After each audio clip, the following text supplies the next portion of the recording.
in the world. Some years ago, the late Nobel Prize-winning Dr. Albert Schweitzer was being interviewed in London, and a reporter asked him, "Doctor, what's wrong with men today?" And the great doctor was silent a moment, and then he said, "Men simply don't think." It's about this that I want to talk with you. We live today in a golden age. This is an era that man has looked forward to, dreamed of, and worked toward for thousands of years. But since it's here, we pretty well take it for granted. We in America are particularly fortunate to live in the richest land that ever existed on the face of the earth, a land of abundant opportunity for everyone. But do you know what happens? Well, let's take 100 men who start even at the age of 25. Do you have any idea what will happen to those men by the time they're 65? These 100 men who all start even at the age of 25 believe they're going to be successful. If you ask any one of these men if he wanted to be a success, he'd tell you he did. And you'd notice that he was eager toward life, that there was a certain sparkle to his eye, an erectness to his carriage, and life seemed like a pretty interesting adventure to him. But by the time they're 65, 1 will be rich. 4 will be financially independent. 5 will still be working. 54 will be broke. Now think a moment. Out of the 100, only 5 make the grade. Now why do so many fail?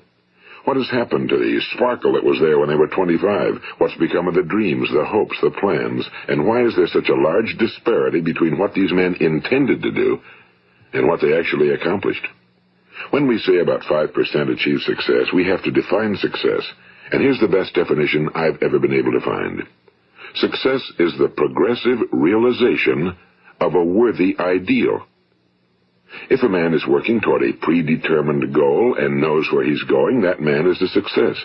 If he's not doing that, he's a failure. Success is the progressive realization of a worthy ideal. Rollo May, the distinguished psychiatrist, wrote a wonderful book called Man's Search for Himself. And in this book he says, the opposite of courage in our society is not cowardice. It is conformity. And there you have the trouble today. It's conformity, people acting like everyone else without knowing why, without knowing where they're going. Now think of it. In America right now, there are over 18 million people 65 years of age and older. And most of them are broke. They're dependent on someone else for life's necessities. Now, we learn to read by the time we're 7. We learn to make a living by the time we're 25. Usually by that time, we're not only making a living, we're supporting a family. And yet by the time we're 65, we haven't learned how to become financially independent in the richest land that has ever been known. Why? We conform. And the trouble is that we're acting like the wrong percentage group, the 95 who don't succeed. Now, why do these people conform?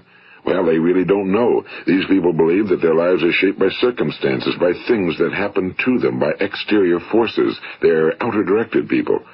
A survey was made one time that covered a lot of men, working men, and these men were asked, "Why do you work? Why do you get up in the morning?" 19 out of 20 had no idea. If you ask them, they'll say, well, everyone goes to work in the morning, and that's the reason they do it, because everyone else is doing it. Now let's get back to our definition of success. Who succeeds? The only person who succeeds is the person who is progressively realizing a worthy ideal. He's the person who says, I'm going to become this, and then begins to work toward that goal. I'll tell you who the successful people are. A success is the school teacher who's teaching school because that's what he or she wants to do. The success is the woman who's a wife and mother because she wanted to become a wife and mother and is doing a good job of it. The success is the man who runs the corner gas station because that was his dream. That's what he wanted to do. The success is the successful salesman who wants to become a top-notch salesman and grow and build with his organization. A success is anyone who is doing deliberately a predetermined job because that's what he decided to do deliberately. But only 1 out of 20 does that. That's why today there isn't really any competition unless we make it for ourselves. Instead of competing, all we have to do is create. You know, for 20 years, I looked for the key which would determine what would happen to a human being. Was there a key I wanted to know which would make the future a promise that we could foretell to a large extent? Was there a key that would guarantee a person's becoming successful if he only knew about it and knew how to use it? Well, there is such a key, and I've found it. Have you ever wondered why so many men work so hard and honestly without ever achieving anything in particular, and others don't seem to work hard and yet seem to get everything? They seem to have the magic touch. You've heard them say that about someone. Everything he touches turns to gold. And have you ever noticed that a man who becomes successful tends to continue to become successful? And on the other hand, have you noticed how a man who's a failure tends to continue to fail? Well, it's because of goals. Some of us have goals, some don't. People with goals succeed because they know where they're going. It's that simple. Think of a ship leaving a harbor, and think of it with the complete voyage mapped out and planned. The captain and crew know exactly where it's going and how long it'll take. It has a definite goal. Now, 9,999 times out of 10,000, it will get to where it started out to get.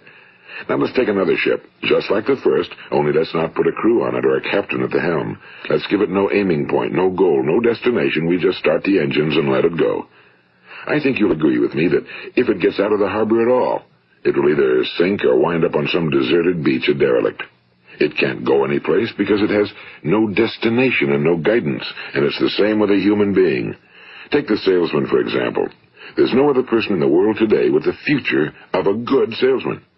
Selling is the world's highest paid profession, if we're good at it and if we know where we're going. Every company needs top-notch salesmen, and they reward those men. The sky's the limit for them. But how many can you find? Someone once said the human race is fixed, not to prevent the strong from winning, but to prevent the weak from losing. The American economy today can be likened to a convoy in time of war. The entire economy is slowed down to protect its weakest link, just as the convoy had to go at the speed that would permit its slowest vessel to remain in formation. That's why it's so easy to make a living today. It takes no particular brains or talent to make a living and support a family today. So we have a plateau of so-called security, if that's what a person's looking for.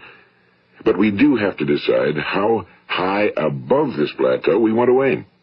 Now let's get back to the strangest secret in the world, the story that I wanted to tell you today. Why do men with goals succeed in life and men without them fail? Well, let me tell you something which, if you really understand it, will alter your life immediately. If you understand completely what I'm going to tell you from this moment on, your life will never be the same again. You will suddenly find that good luck just seems to be attracted to you. The things you want just seem to fall in line, and from now on you won't have the problems, the worries, the gnawing lump of anxiety that perhaps you've experienced before. Doubt, fear, well, they'll be things of the past. Here's the key to success and the key to failure. We become what we think about. Now let me say that again. We become what we think about. Throughout all history, the great wise men and teachers, philosophers and prophets have disagreed with one another on many different things. It's only on this one point that they are in complete and unanimous agreement. Listen to what Marcus Aurelius, the great Roman emperor, said. A man's life is what his thoughts make of it. Disraeli said this, everything comes if a man will only wait. I've brought myself by long meditation to the conviction that a human being with a settled purpose must accomplish it, and that nothing can resist a will that will stake even existence for its fulfillment. Ralph Waldo Emerson said this, a man is what he thinks about all day long. William James said, the greatest discovery of my generation is that human beings can alter their lives by altering their attitudes of mind. And he also said, we need only in cold blood act as if the thing in question were real, and it will become infallibly real by growing into such a connection with our life that it will become real. It will become so knit with habit and emotion that our interest in it will be those which characterize belief. And he also said, if you only care enough for a result, you will almost certainly attain it. If you wish to be rich, you will be rich. If you wish to be learned, you will be learned. If you wish to be good, you will be good. Only you must then really wish these things and wish them exclusively, and not wish at the same time 100 other incompatible things just as strongly. In the Bible, you read in Mark 9:23, if thou canst believe, all things are possible to him that believeth. My old friend Dr. Norman Vincent Peale put it this way, this is one of the greatest laws in the universe. Fervently do I wish I had discovered it as a very young man. It dawned upon me much later in life, and I found it to be one of the greatest, if not my greatest discovery outside of my relationship to God. The great law, briefly and simply stated, is that if you think in negative terms, you will get negative results. If you think in positive terms, you will achieve positive results. That is the simple fact, he went on to say, which is at the basis of an astonishing law of prosperity and success. In 3 words, believe and succeed. William Shakespeare put it this way: our doubts are traitors and make us lose the good we oft might win by fearing to attempt. George Bernard Shaw said, people are always blaming their circumstances for what they are. I don't believe in circumstances. The people who get on in this world are the people who get up and look for the circumstances they want, and if they can't find them, make them. Well, that's pretty apparent, isn't it? And every person who discovered this for a while believed that he was the first one to work it out. We become what we think about. Now, it stands to reason that a person who's thinking about a concrete and worthwhile goal is going to reach it, because that's what he's thinking about, and we become what we think about. Conversely, the man who has no goal, who doesn't know where he's going, and whose thoughts must therefore be thoughts of confusion and anxiety and fear and worry, becomes what he thinks about. His life becomes one of frustration and fear and anxiety and worry. And if he thinks about nothing, he becomes nothing. Now, how does it work? Why do we become what we think about? Well, I'll tell you how it works as far as we know. Now, to do this, I want to tell you about a situation that parallels the human mind. Suppose a farmer has some land, and it's good fertile land. Now, the land gives the farmer a choice. He may plant in that land whatever he chooses. The land doesn't care. It's up to the farmer to make the decision. Now, remember, we're comparing the human mind with the land because the mind, like the land, doesn't care what you plant in it. It will return what you plant, but it doesn't care what you plant. Now let's say that the farmer has 2 seeds in his hand. One is a seed of corn, the other is nightshade, a deadly poison. He digs 2 little holes in the earth and he plants both seeds, one corn, the other nightshade. He covers up the holes, waters, and takes care of the land, and what will happen? Invariably the land will return what's planted. As it's written in the Bible, as ye sow, so shall ye reap. Now remember, the land doesn't care. It'll return poison in just as wonderful abundance as it will corn. So up come the 2 plants, one corn, one poison. Now, the human mind is far more fertile, far more incredible and mysterious than the land, but it works the same way. It doesn't care what we plant. Success, failure. A concrete, worthwhile goal, or confusion. Misunderstanding, fear, anxiety, and so on. But what we plant, it must return to us. You see, the human mind is the last great unexplored continent on Earth. It contains riches beyond our wildest dreams. It will return anything we want to plant. Now, you might say, well, if that's true, why don't people use their minds more? Well, I think they figured out an answer to that one, too. Our mind comes as standard equipment at birth. It's free, and things that are given to us for nothing we place little value on. Things that we pay money for, we value. The paradox is that exactly the reverse is true. Everything that's really worthwhile in life came to us free. Our minds, our souls, our bodies, our hopes, our dreams, our ambitions, our intelligence, our love of family and children and friends and country, all these priceless possessions are free. But the things that cost us money are actually very cheap and can be replaced at any time. A good man can be completely wiped out and make another fortune. He can do that several times. Even if our home burns down, we can rebuild it. But the things we got for nothing, we can never replace. The human mind isn't used because we take it for granted. Familiarity breeds contempt. It can do any kind of job we assign to it, but generally speaking, we use it for little jobs instead of big, important ones. Universities have proved that most of us are operating on about 10% or less of our abilities. So decide now, what is it you want? Plant your goal in your mind. It's the most important decision you ever make in your entire life. What is it you want? Do you want to be an outstanding salesman? A better worker at your particular job? Do you want to go places in your company? In your community? Do you want to get rich? All you've got to do is plant that seed in your mind, care for it, work steadily toward your goal, and it will become a reality. It not only will, there's no way that it cannot. You see, that's a law, like the laws of Sir Isaac Newton, the laws of gravity. If you get on top of a building and jump off, you'll always go down. You'll never go up, and it's the same with all the other laws of nature. They always work. They're inflexible. Think about your goal in a relaxed, positive way. Picture yourself in your mind's eye as having already achieved this goal. See yourself doing the things you will be doing when you've reached your goal. Ours has been called the phenobarbital age, the age of ulcers and nervous breakdowns and tranquilizers, at a time when medical research has raised us to a new plateau of good health and longevity. Far too many of us worry ourselves into an early grave trying to cope with things in our own little personal ways without learning a few great laws that will take care of everything for us. These things we bring on ourselves through our habitual way of thinking. Every one of us is the sum total of his own thoughts.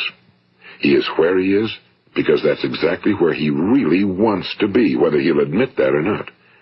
Each of us must live off the fruit of his thoughts in the future, because what you think today and tomorrow, next month and next year, will mold your life and determine your future. You're guided by your mind. I remember one time I was driving through eastern Arizona, and I saw one of those giant earth-moving machines roaring along the road at about 35 miles an hour with what looked like 30 tons of dirt in it. A tremendous, incredible machine, and there was a little man perched way up on top with the wheel in his hands guiding it. And as I drove along, I was struck by the similarity of that machine to the human mind. Just suppose you're sitting at the controls of such a vast source of energy. Are you going to sit back and fold your arms and let it run itself into a ditch? Or are you going to keep both hands firmly on the wheel and control and direct this power to a specific, worthwhile purpose? It's up to you. You're in the driver's seat.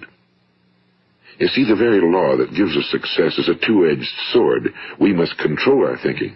The same rule that can lead a man to a life of success, wealth, happiness, and all the things he ever dreamed of for himself and his family. That very same law can lead him into the gutter. It's all in how he uses it, for good or for bad. This is the strangest secret in the world. Now, why do I say it's strange, and why do I call it a secret? Actually, it isn't a secret at all. It was first promulgated by some of the earliest wise men, and it appears again and again throughout the Bible, but very few people have read it, understand it. That's why it's strange, and why, for some equally strange reason, it virtually remains a secret. I believe that you could go out and walk down the main street of your town and ask one man after another what the secret of success is, and you probably wouldn't run into one man in a month who could tell you. Now, this information is enormously valuable to us if we really understand it and apply it. It's valuable to us not only for our own lives, but the lives of those around us, our families, employees, associates, and friends. Life should be an exciting adventure. It should never be a bore. A man should live fully, be alive. He should be glad to get out of bed in the morning. He should be doing a job he likes to do because he does it well. One time I heard Grove Patterson, the great late editor-in-chief of the Toledo Daily Blade, make a speech, and as he concluded his speech, he said something I've never forgotten. He said, "My years in the newspaper business have convinced me of several things. Among them, that people are basically good, and that we came from someplace, and we're going someplace. Make our time here an exciting adventure. The architect of the universe didn't build a stairway leading nowhere." And the greatest teacher of all, the carpenter from the plains of Galilee, gave us the secret time and time again. As ye believe, so shall it be done unto you. I've explained the strangest secret in the world and how it works. Now, on this side, I want to explain how you can prove to yourself the enormous returns possible in your own life by putting this secret to a practical test. I want you to make a test that will last 30 days. It isn't going to be easy, but if you'll give it a good try, it will completely change your life for the better. Now, back in the 17th century, Sir Isaac Newton, the English mathematician and natural philosopher, gave us some natural laws of physics which apply as much to human beings as they do to the movement of bodies in the universe.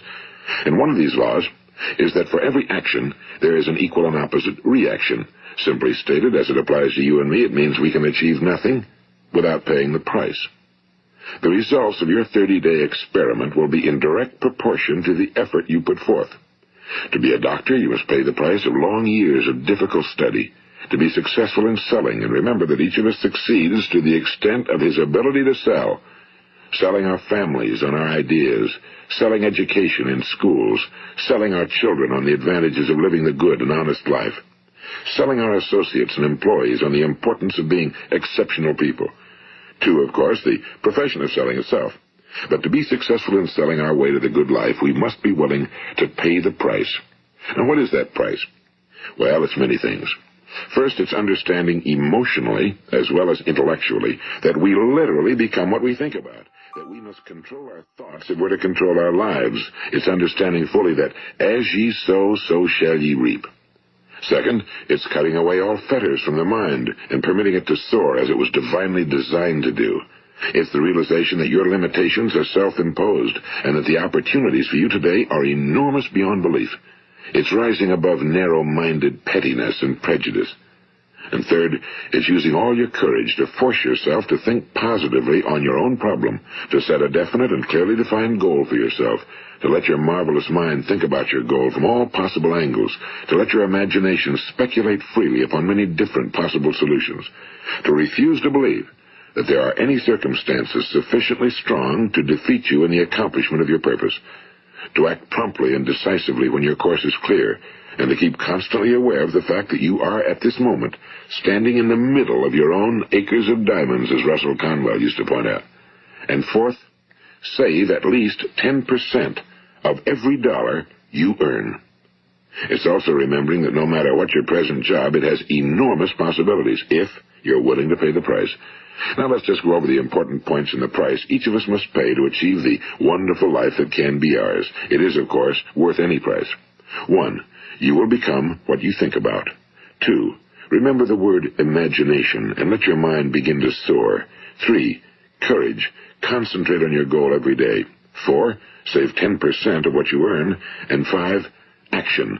Ideas are worthless unless we act on them. Now, I'll try to outline the 30-day test I want you to make. Keep in mind that you have nothing to lose by making this test and everything you could possibly want to gain. There are 2 things that may be said of everyone. Each of us wants something, and each of us is afraid of something. I want you to write on a card what it is you want more than anything else. It may be more money. Perhaps you'd like to double your income or make a specific amount of money. It may be a beautiful home. It may be success at your job. It may be a particular position in life. It could be a more harmonious family. Each of us wants something. Now write down on your card specifically what it is you want. Make sure it's a single goal and clearly defined. You needn't show it to anyone, but carry it with you so that you can look at it several times a day. Think about it in a cheerful, relaxed, positive way each morning when you get up, and immediately you have something to work for, something to get out of bed for, something to live for. Look at it every chance you get during the day and just before going to bed at night. And as you look at it, remember that you must become what you think about, and since you're thinking about your goal, you realize that soon it will be yours. In fact, it's yours really the moment you write it down and begin to think about it. Look at the abundance all around you as you go about your daily business. You have as much right to this abundance as any other living creature. It's yours for the asking. Now we come to the difficult part. Difficult because it means the formation of what is probably a brand new habit, and new habits are not easily formed. Once formed, however, it will follow you for the rest of your life. Stop thinking about what it is you fear. Each time a fearful or negative thought comes into your consciousness, replace it with a mental picture of your positive and worthwhile goal. And there will come times when you'll feel like giving up. It's easier for a human being to think negatively than positively. That's why only 5% are successful. You must begin now to place yourself in that group. For 30 days, you must take control of your mind. It will think about only what you permit it to think about. Each day for this 30-day test, do more than you have to do. In addition to maintaining a cheerful, positive outlook, give of yourself more than you've ever done before. Do this knowing that your returns in life must be in direct proportion to what you give. The moment you decide on a goal to work toward, you're immediately a successful person. You are then in that rare and successful category of people who know where they're going. Out of every 100 people, you belong to the top 5. Don't concern yourself too much with how you're going to achieve your goal. Leave that completely to a power greater than yourself. All you have to do is know where you're going. The answers will come to you of their own accord and at the right time. Remember these words from the Sermon on the Mount, and remember them well. Keep them constantly before you this month of your test. Ask, and it shall be given you. Seek, and ye shall find. Knock, and it shall be opened unto you. For every one that asketh receiveth, and he that seeketh findeth, and to him that knocketh it shall be opened. It's as marvelous and as simple as that. In fact, it's so simple that in our seemingly complicated world, it's difficult for an adult to understand that all he needs is a purpose and faith. For 30 days, do your very best.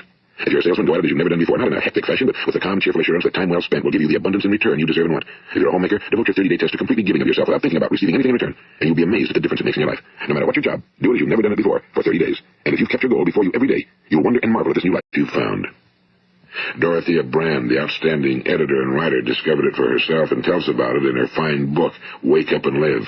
Her entire philosophy is reduced to the words, act as though it were impossible to fail. She made her own test with sincerity and faith, and her entire life was changed to one of overwhelming success. Now, you make your test for 30 full days. Don't start your test until you've made up your mind to stick with it. You see, by being persistent, you're demonstrating faith. Persistence is simply another word for faith. If you didn't have faith, you'd never persist. If you should fail during your first 30 days, by that I mean suddenly find yourself overwhelmed by negative thoughts, you've got to start over again from that point and go 30 more days. Gradually, your new habit will form until you find yourself one of that wonderful minority to whom virtually nothing is impossible. And don't forget the card. It's vitally important as you begin this new way of living. On one side of the card, write your goal, whatever it may be. On the other side, write the words we've quoted from the Sermon on the Mount. Ask, and it shall be given you. Seek, and ye shall find. Knock, and it shall be opened unto you. Nothing great was ever accomplished without inspiration. See that during these crucial first 30 days, your own inspiration is kept at a peak. And above all, don't worry. Worry brings fear, and fear is crippling. The only thing that can cause you to worry during your test is trying to do it all yourself. Know that all you have to do is hold your goal before you. Everything else will take care of itself. Remember also to keep calm and cheerful. Don't let petty things annoy you and get you off course. Now, since making this test is difficult, some will say, why should I bother? Well, look at the alternative. No one wants to be a failure. No one really wants to be a mediocre individual. No one wants a life constantly filled with worry and fear and frustration. Therefore, remember that you must reap that which you sow. If you sow negative thoughts, your life will be filled with negative things. If you sow positive thoughts, your life will be cheerful, successful, and positive. Now, gradually, you will have a tendency to forget what you've heard on this recording. Play it often. Keep reminding yourself of what you must do to form this new habit. Gather your whole family around at regular intervals and listen to what's been said here. You know, most men will tell you that they want to make money without understanding the law. The only people who make money work in a mint. The rest of us must earn money. This is what causes those who keep looking for something for nothing or a free ride to fail in life. The only way to earn money is by providing people with services or products which are needed and useful. We exchange our time and our product or service for the other man's money. Therefore, the law is that our financial return will be in direct proportion to our service. Now, success is not the result of making money. Making money is the result of success, and success is in direct proportion to our service. Most people have this law backwards. They believe that you're successful if you earn a lot of money. The truth is that you can only earn money after you're successful. It's like the story of the man who sat in front of the stove and said to it, give me heat, and then I'll add the wood. How many men and women do you know, or do you suppose there are today, who take the same attitude toward life? There are millions. We've got to put the fuel in before we can expect heat. Likewise, we've got to be of service first before we can expect money. Don't concern yourself with the money. Be of service, build, work, dream, create. Do this, and you'll find there's no limit to the prosperity and abundance that will come to you. Prosperity, you know, is founded upon a law of mutual exchange. Any person who contributes to prosperity must prosper in turn himself. Sometimes the return will not come from those you serve, but it must come to you from someplace, because that's the law. For every action, there is an equal and opposite reaction. As you go daily through your 30-day test period, remember that your success will always be measured by the quality and quantity of service you render, and money is a yardstick for measuring this service. No man can get rich himself unless he enriches others. Now, there are no exceptions to a law. You can drive down any street in America and from your car estimate the service that's being rendered by the people living on that street. Had you ever thought of this yardstick before? It's interesting. Some, like ministers and priests and other devoted people, measure their returns in the realm of the spiritual, but again, their returns are equal to their service. Once this law is fully understood, any thinking person can tell his own fortune. If he wants more, he must be of more service to those from whom he receives his return. If he wants less, he has only to reduce his service. This is the price you must pay for what you want. If you believe you can enrich yourself by deluding others, you can end only by deluding yourself. It may take some time, but just as surely as you breathe, you'll get back what you put out. Don't ever make the mistake of thinking you can avert this. It's impossible. The prisons and the streets where the lonely walk are filled with people who tried to make new laws just for themselves. We may avoid the laws of man for a while, but there are greater laws that cannot be broken. An outstanding medical doctor recently pointed out 6 steps that will help you realize success. 1. Set yourself a definite goal. 2. Quit running yourself down. 3. Stop thinking of all the reasons why you cannot be successful and instead think of all the reasons why you can. 4. Trace your attitudes back through your childhood and try to discover where you first got the idea you couldn't be successful, if that's the way you've been thinking. 5. Change the image you have of yourself by writing out a description of the person you would like to be. And 6. Act the part of the successful person you have decided to become. The doctor who wrote those words is a noted West Coast psychiatrist, Dr. David Harold Fink. Do what the experts since the dawn of recorded history have told you you must do. Pay the price by becoming the person you want to become. It's not nearly as difficult as living unsuccessfully.